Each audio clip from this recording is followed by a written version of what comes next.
नमस्कार दोस्तों, स्वागत है आप सभी का exam Guru tips and tricks में। तो आपके लिए 25 वेरी वेरी इंपॉर्टेंट क्वेश्चन का जो है वीडियो आ गया है। तो गाइज आपको पता है हम लोग वीडियो में 25 very very important question previous year के करते हैं, ठीक है। अच्छा, आज के जो क्वेश्चन है गाइज ये है जेई के, जो भी आरआरबी का जेई एग्जाम हुआ था तो उसके मैं क्वेश्चंस आपके सामने लेके आ गया हूं गाइज। 2019 वाला है, ठीक है।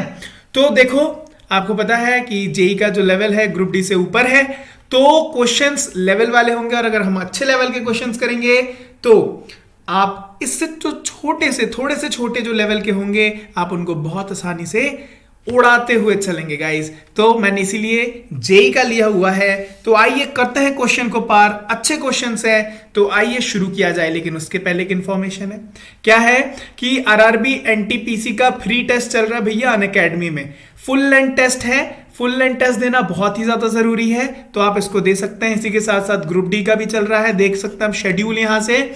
उसके बाद डेली करंट अफेयर बूस्टर भी चल रहा है फॉर ग्रुप डी और एनटीपीसी, और जनरल अवेयरनेस का बूस्टर भी चल रहा है। इसी के साथ साथ रेलवे ग्रुप डी के प्रीवियस ईयर क्वेश्चन भी चल रहा है, ठीक है। और क्वांट ब्लास्टर का भी टेस्ट यहां पर चल रहा है। देखो, अगर आप प्लस सब्सक्रिप्शन लेते हैं अकेडमी पर तो आपको ये सारे बेनिफिट्स मिल जाएंगे। पैसा कितना खर्च करना पड़ेगा? इतना पैसा खर्च करना पड़ेगा। अगर आप रेलवे एग्जाम का सब्सक्रिप्शन लेते हैं, नहीं, इससे भी कम लेना पड़ेगा।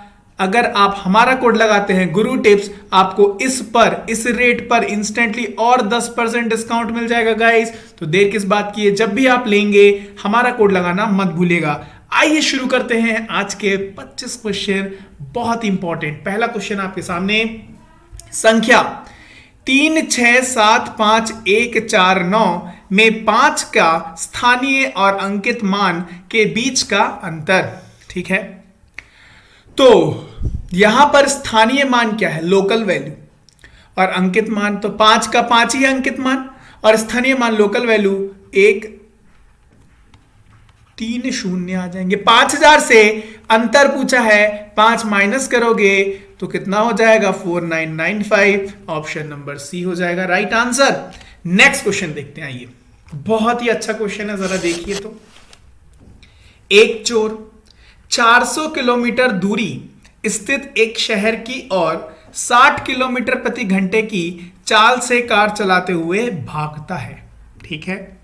सिर्फ 30 मिनट के बाद पुलिस 80 किलोमीटर प्रति घंटे की चाल से पीछा करना शुरू करती है।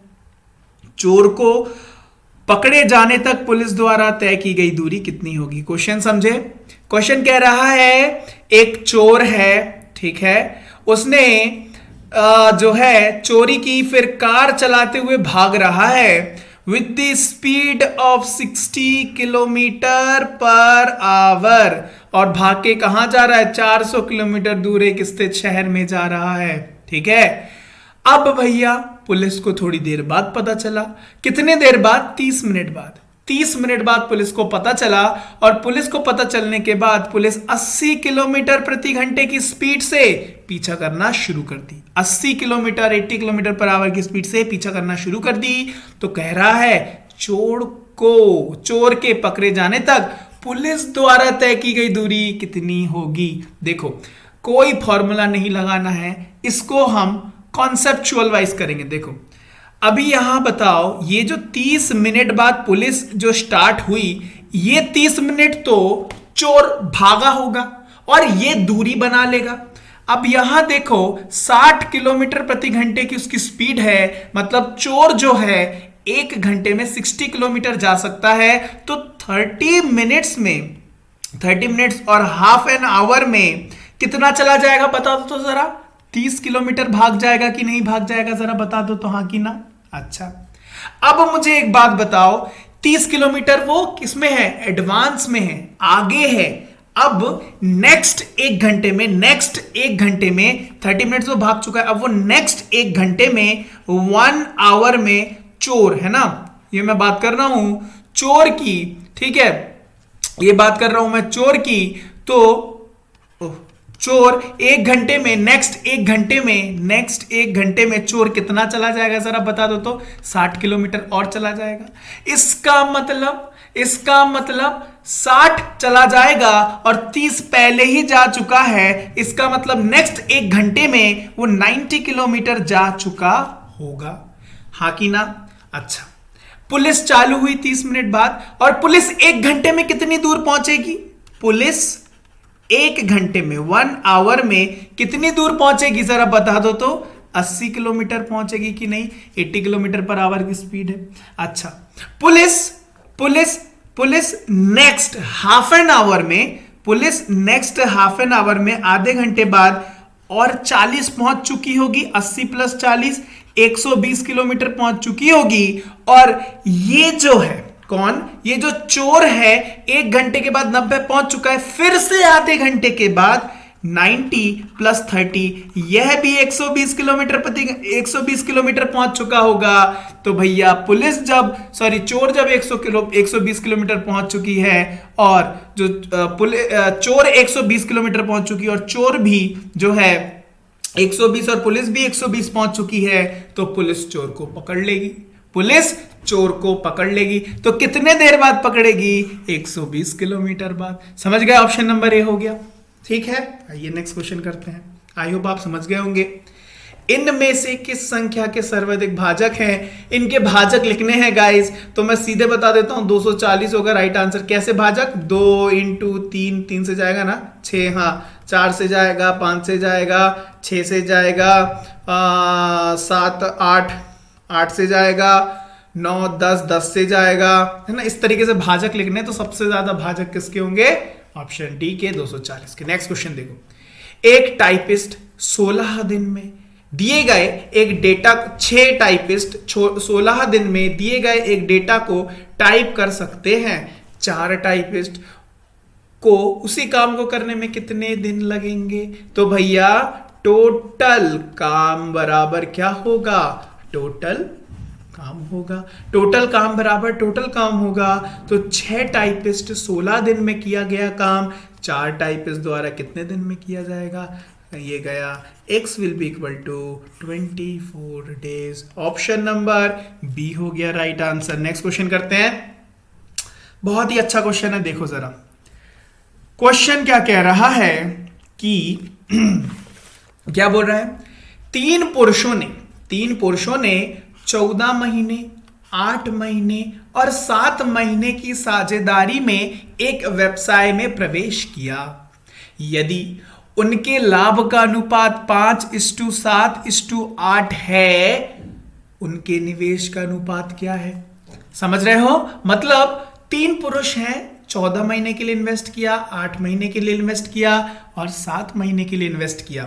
ठीक है, उनको जो लाभ मिल रहा है उसका अनुपात क्या है गाइस? 5:7:8। उनके निवेश का अनुपात पूछ रहे हैं। आप एक मुझे बात बताओ, लाभ बराबर क्या होता है? लाभ बराबर क्या होता है बताओ? कितने समय के लिए किया, कितने टाइम के लिए किया, मल्टीप्लाई बाई आपने कितना अमाउंट लगाया, आपने कितना रुपया लगाया। अरे हाँ कि ना, यही तो लाभ में बंटता है। अब यहां देखो, लाभ का रेशियो अगर 5 है पहले वाले में और दूसरे में, और इसका टाइम क्या है? 14 महीने। रुपए लग से x लगाया उसने, तो कितने रुपए लगाए उसने? 5/14 लगाए। 3 पुरुष है, लग से फर्स्ट, सेकेंड एंड थर्ड। ठीक है, तो पहले ने कितने रुपए लगाए? 5/14 लगाए। और रुपए के हिसाब से ही, आपके इन्वेस्टमेंट के हिसाब से ही जो है प्रॉफिट का बंटवारा होता है ना? अच्छा, पहला वाला केस हो गया। दूसरे वाले केस में देखते हैं कितना। 7 लाभ हुआ, 8 महीने x रुपए लगाया था, तो 7/x हो गया। और तीसरा क्या हो जाएगा? 8/7 हो जाएगा। समझ गए? इस रेशियो में उन्होंने निवेश किया। ठीक है, बस यहां एलसीएम ले लो। एलसीएम कितना आ जाएगा बता दो तो? 56 आ जाएगा। और यहां क्या हो जाएगा? 4 20 और यहां क्या हो जाएगा? 7 7 49 और 8 8 8 8 8 64। तो किस रेशियो में निवेश हुआ? 20:49:64. Option number C will be your right answer. Understood guys? चलिए नेक्स्ट क्वेश्चन देखते हैं. कह रहा है ए और बी की आयु का अनुपात 3:2 है. 10 वर्ष बाद उनकी आयु का योग कितना होगा? 80 होगा. उनका वर्तमान आयु कितनी है? तो देखो ए और बी की जो आयु का अनुपात है, ये कुछ बोला नहीं गया तो क्या होगा? प्रेजेंट होगा. अभी का क्या है गाइस? 3:2 है. 10 वर्ष बाद उनका योग क्या होगा? 80 होगा. तो प्रेजेंट में 10-10 वर्ष कम कर लो, मतलब 80 से 20 कम कर लो, मतलब 60 होगा. और इन्हीं का जो सम है, मतलब 5 किसके बराबर है? 60 के बराबर, मतलब मल्टीप्लाई बाय 12. तो उनकी वर्तमान आयु मल्टीप्लाई बाय 12, इसको भी मल्टीप्लाई बाय 12, तो ये हो गया 36 और ये हो गया क्या? 24. 36 और 24 ऑप्शन नंबर बी हो गया. चलो नेक्स्ट क्वेश्चन देखते हैं. एक ट्रेन 36 सेकंड में एक प्लेटफॉर्म को पार करती है और प्लेटफॉर्म पर खड़े एक व्यक्ति को 20 सेकंड में पार करती है.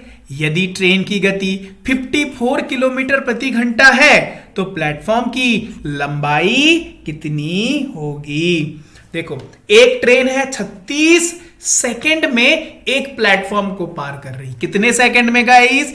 36 सेकंड में एक प्लेटफॉर्म को पार कर रही है. मतलब वो अपनी डिस्टेंस को भी पार करेगी और प्लेटफॉर्म को भी पार करेगी.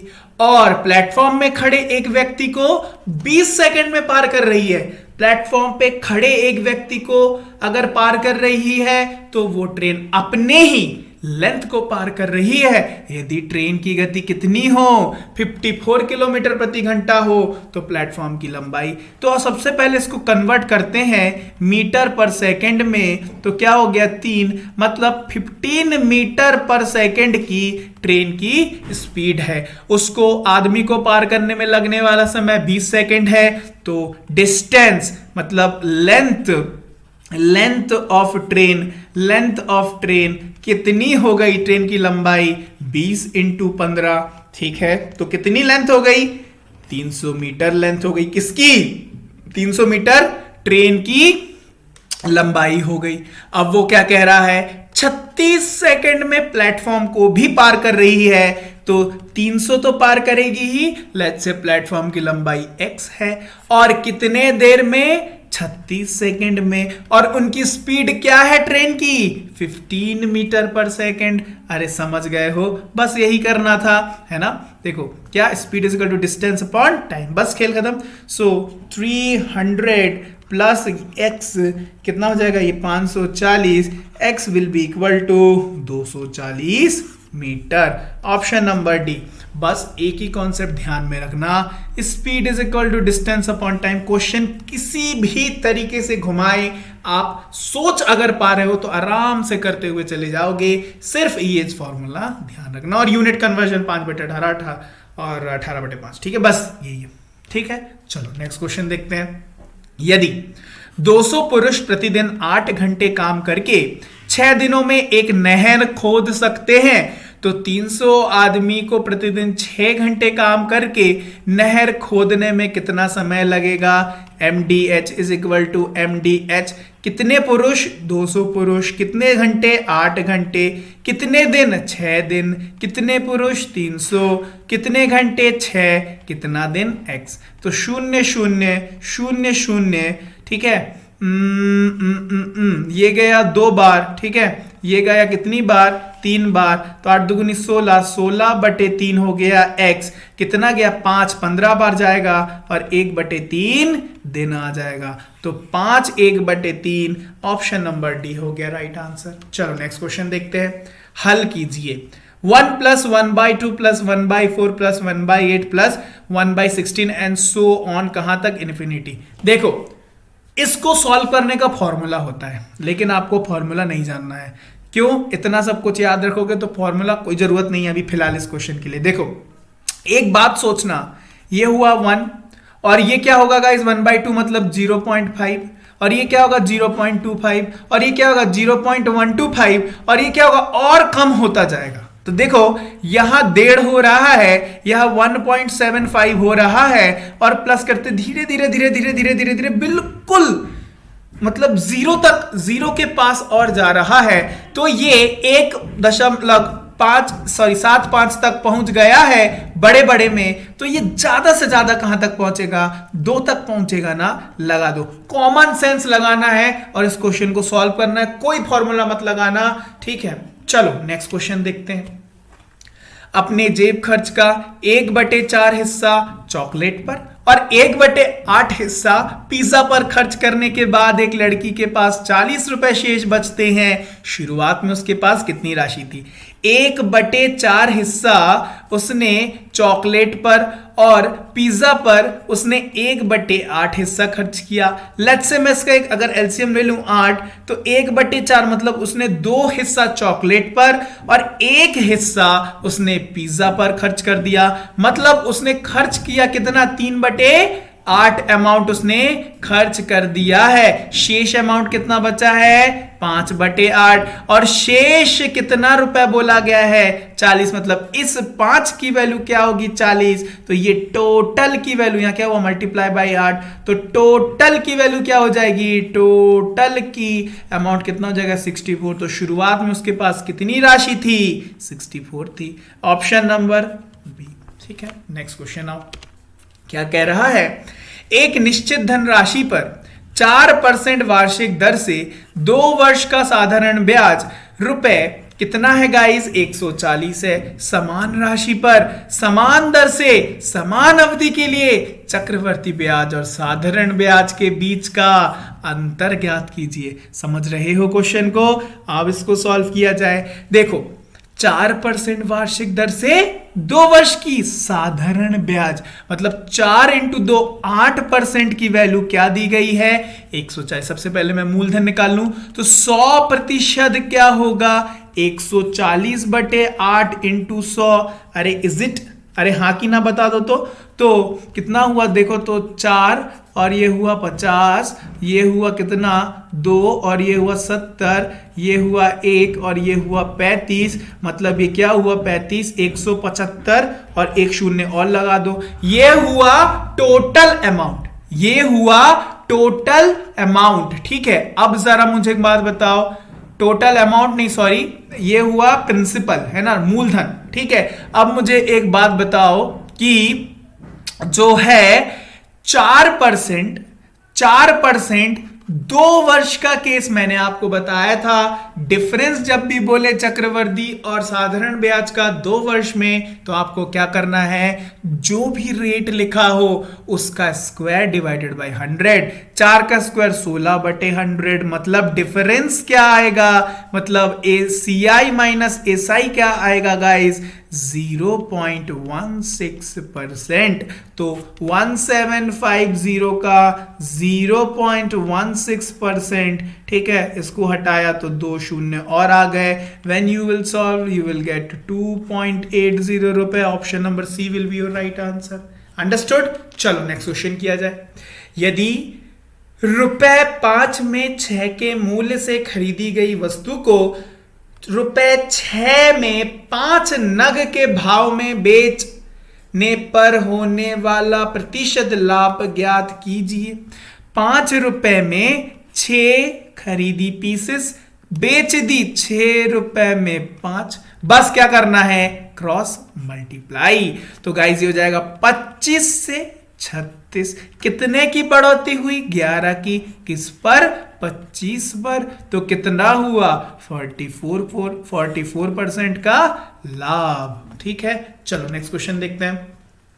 आधार का व्यास 10 सेंटीमीटर, आधार का व्यास 10 सेंटीमीटर और ऊंचाई 20 सेंटीमीटर वाले बेलन को समान आधार लेकिन दुगनी ऊंचाई वाले शंकु परिवर्तन करने में बर्बाद हुआ पदार्थ का प्रतिशत मतलब ज्ञात कीजिए। मतलब क्या?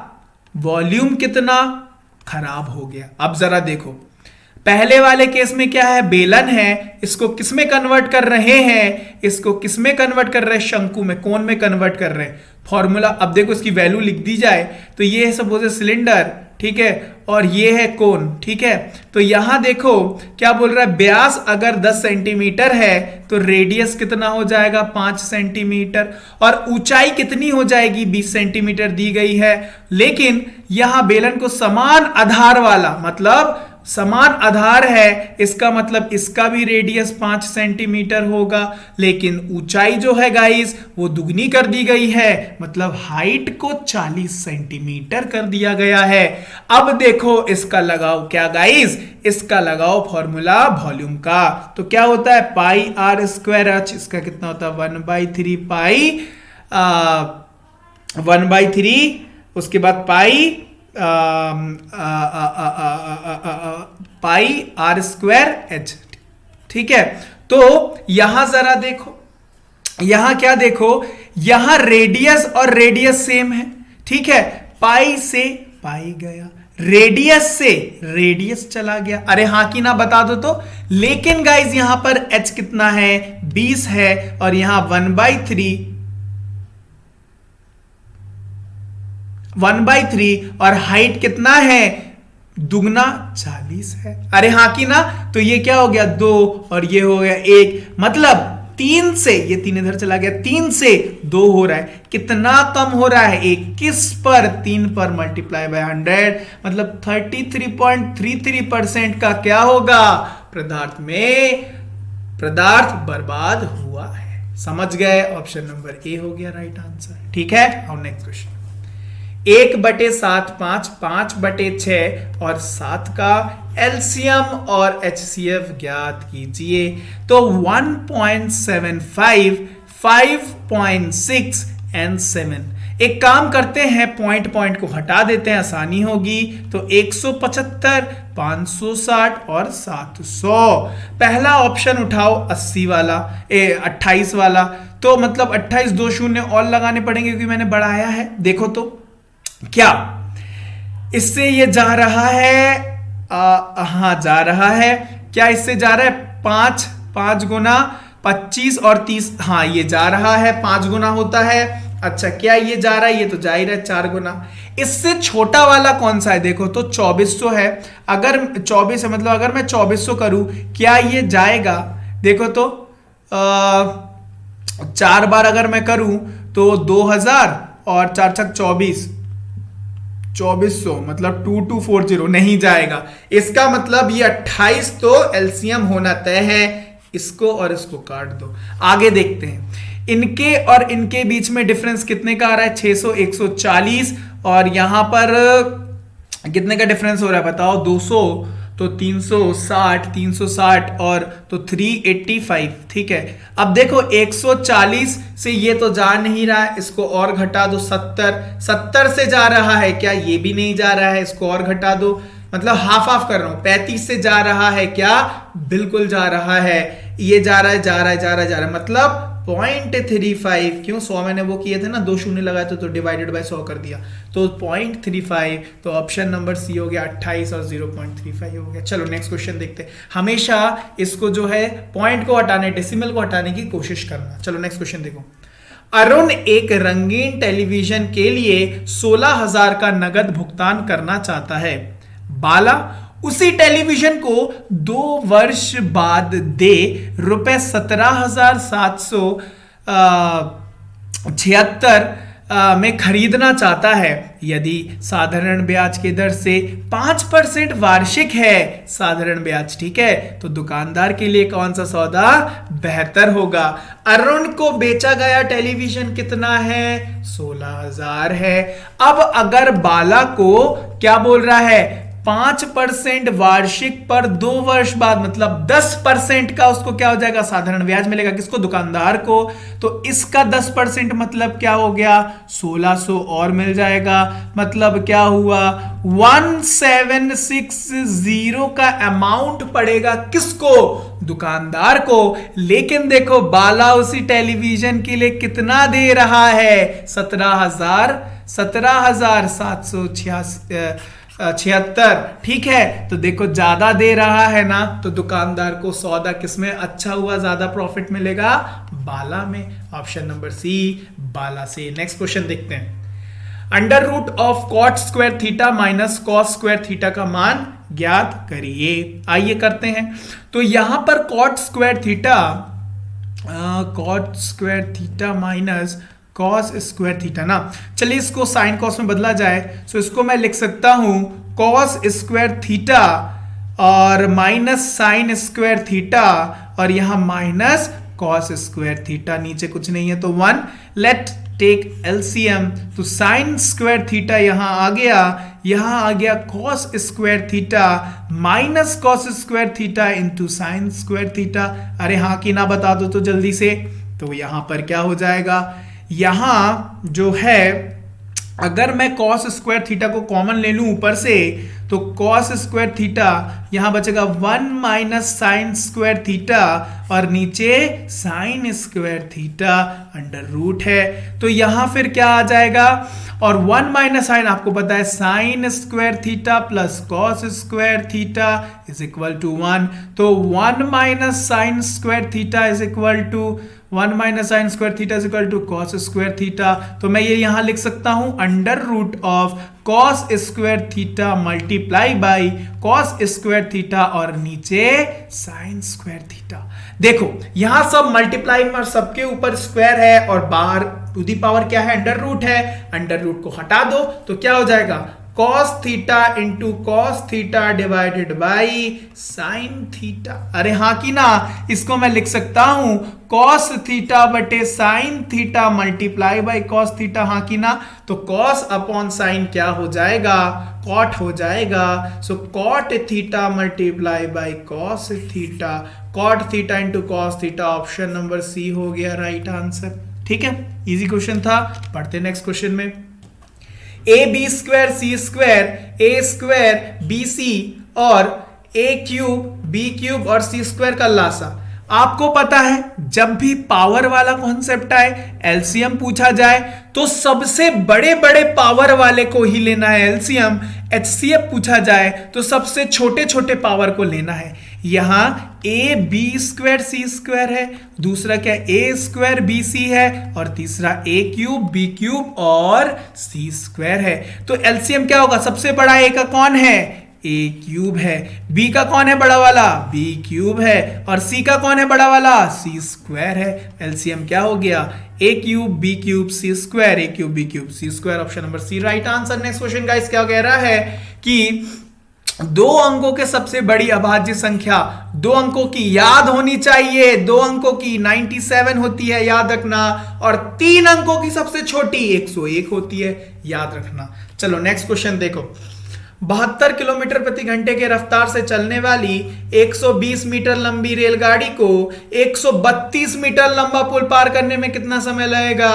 सो time is equal to distance upon speed. Speed जो है गाइस 72 किलोमीटर प्रति घंटा है तो उसको मीटर पर सेकंड में कन्वर्ट करते हैं तो ये क्या हो जाएगा 420 मीटर पर सेकंड। डिस्टेंस दिया गया है 100 प्लस 132 बटे 20 मतलब क्या हो गया 242 बटे 20 तो कितना 121 और यहाँ 0.1 हो जाएगा मीटर सेकंड। ठीक है 12.1 सेकंड। Next question. P को 500 के अधिकतम अंक में से 600 अंक मिलते 360 अंक मिलते हैं। P के अंक Q के अंक से 10% कम है। Q को R से 25% अधिक अंक मिलते हैं और R को S से 20% कम अंक मिलते हैं। S को S के अंक का प्रतिशत ज्ञात करिए। चलो सो P को मिलने वाला कितना है भैया 360 है। किसको P को। अब देखो P के अंक Q के अंक से 10% कम है। किससे Q से 10 है। तो एक बात बताओ 10 कम है मतलब 10 से 9 हो जाना और इसकी वैल्यू कितनी दी गई है 360 मतलब ये क्या है मल्टीप्लाई बाई 40 है। तो Q का स्कोर क्या हो जाएगा 400 हो जाएगा। Q का कितना हो जाएगा गाइस 400 हो जाएगा। अब देखो Q को R से 25% अधिक अंक मिलते हैं मतलब ये जो है 25% ज्यादा है किससे R से। अब बताओ 25% अधिक मतलब क्या होता है 4 से 5 हो जाना। इसकी वैल्यू कितनी दी गई है 400, मतलब मल्टीप्लाई बाय 8 और 80, तो 320 किसके नंबर हो गए, ये हो गए आर के हो गए। अरे हाँ कि ना बता दो तो। अब देखो, और आर को एस से 20% कम अंक मिलते हैं। आर को एस से 20% कम, 20% मतलब क्या होता है, कम। कम मतलब 5 से 4 हो जाना। तो एक बात बता दो तो, ये क्या हो गया, इसकी वैल्यू क्या है, 4 की वैल्यू, मतलब ये क्या हुआ, 4 8 32, 80 का मल्टीपल तो 5 इंटू 80 मतलब 400, किसके नंबर हो गए, एस के। समझ गए। अब क्या बोल रहा है, एस को, एस के अंकों का प्रतिशत कितना होगा 400, टोटल कितना है 500 में से अधिकतम 500 था ना, मल्टीप्लाई बाय 100, 4/5 मतलब 80% होता है। ऑप्शन नंबर डी हो गया राइट आंसर। नेक्स्ट, यदि a 30 डिग्री है तो cos square a plus cos square 60 plus a plus cos square 60 minus a का मान ज्ञात करिए। तो बस वैल्यू पुट करना है, cos square 30 plus cos square 90 plus cos square 30। आपको पता है cos स्क्वायर 30 कितना होता है, √3/2 का होल स्क्वायर प्लस ये तो हो गया क्या, 0 प्लस, ठीक है। तो ये क्या हो गया 3/4 प्लस 3/4 मतलब 6/4 मतलब 3/2। Option number A will be the right answer. Value put करना था, दैट्स ऑल, कुछ नहीं। 175 मीटर, 56 मीटर और 70 मीटर का मास HCF, 175, 56 और 70 ऑप्शन से उठाते हैं। सबसे बड़ा ऑप्शन 70 है, क्या जाता है, नहीं जाता, काट दो। 35, क्या 35 56 से जाता है, नहीं, ठीक है, सॉरी 56 35 से नहीं जाता। उसके बाद है 7, तो देखो इससे देखो 14 मतलब 2 बार गया, 3 बचा 35 हो गया, 5 से तो 35 ये गया, 7 8 56 8 बार और ये 10 बार। ऑप्शन नंबर ए हो गया राइट आंसर। नेक्स्ट क्वेश्चन, सरल कीजिए, sine 3a by sine a minus cos 3a sorry divided by cos a, ठीक है। सो यहां देखो, let us take, let a B is equal to 30 degree मैंने मान लिया, ठीक है। So we are putting the value, तो साइन 3a मतलब साइन 90 बटे sine 30 is equal to, sorry minus क्या है, कॉस 90 बटे कॉस 30। और देखो साइन 90 1 होता है और साइन 30 क्या होता है, 1/2 होता है। कॉस 90 0 होता है तो 0 अपॉन समथिंग तो 0 ही होगा। तो ये क्या हो गया, 2 ऊपर पहुंच गया, this will be equal to 2। Option number C will be the right answer guys. Next question देखा जाए।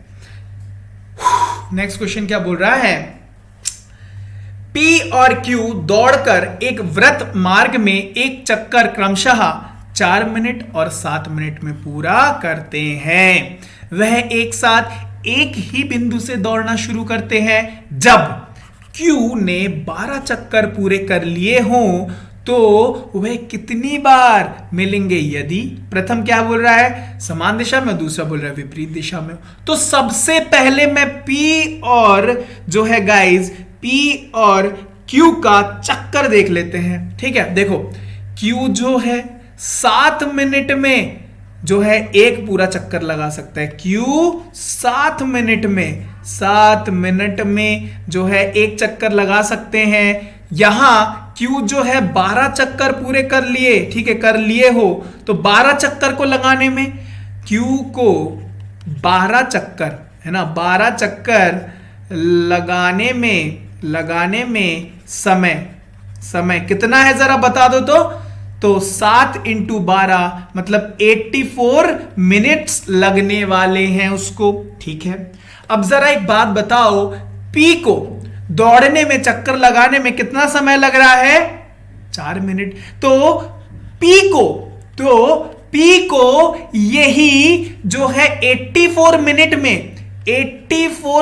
में अगर वो एक चक्कर 4 मिनट में लगाता है तो 84 मिनट में कितने चक्कर लगा लेगा, 21 चक्कर लगा लेगा। तो मुझे पता चल गया P को 84 मिनट में 21 चक्कर लगा सकता है और Q जो है 12 चक्कर लगाता है, यही 84 मिनट में। मैंने क्या किया गाइस, मिनट मिनट को सेम कर दिया तो मुझे चक्कर पता चल गए। अब अगर समान दिशा में हो तो रिलेटिव जो चक्कर होगा वो क्या होगा, माइनस ना होगा। तो रिलेटिव में समान में 21/12 मतलब 9 चक्कर और विपरीत दिशा में 21 + 12 मतलब 33 चक्कर। तो 9 और 33 ऑप्शन नंबर बी हो गया राइट आंसर। ठीक है, नेक्स्ट क्वेश्चन किया जाए। आज का अंतिम प्रश्न सरल कीजिए, सरल है ये। तो क्या हो गया, 15 हो गया, इसमें जोड़ा तो 169 हो गया जो कि 13 का अंडर रूट होता है। इसमें जोड़ा तो कितना हो गया, 121 हो गया जो 11 का होता है। इसमें 11 जोड़ा तो 36 हो गया जो 6 का होता है। इसमें 6 जोड़ा तो 16 हो गया जो 4 का होता है। ऑप्शन नंबर ए हो जाएगा राइट आंसर। तो गाइस ये थे आज के 25 very very important question. I hope सारे क्वेश्चन क्लियर हो गए होंगे। ऐसा ही कुछ पेपर आपके सामने आएगा। ठीक है, तो गाइस वीडियो पसंद आया तो लाइक और शेयर करना मत भूलना। अगर आपने हमारे ग्रुप को ज्वाइन नहीं किया है टेलीग्राम का, तो डिस्क्रिप्शन में लिंक है, उसको जाके ज्वाइन कर लेना। इसका पीडीएफ आपको वहीं मिल जाएगा। ठीक है गाइस, तो फिर मिलते हैं आपसे न्यू क्वेश्चन में, न्यू क्वेश्चंस के साथ। और कोई भी इशू हो तो कमेंट सेक्शन में जरूर कमेंट करो। ठीक है, तो फिर मिलते हैं आपसे नेक्स्ट वीडियो में। तब तक के लिए bye bye and have a nice day.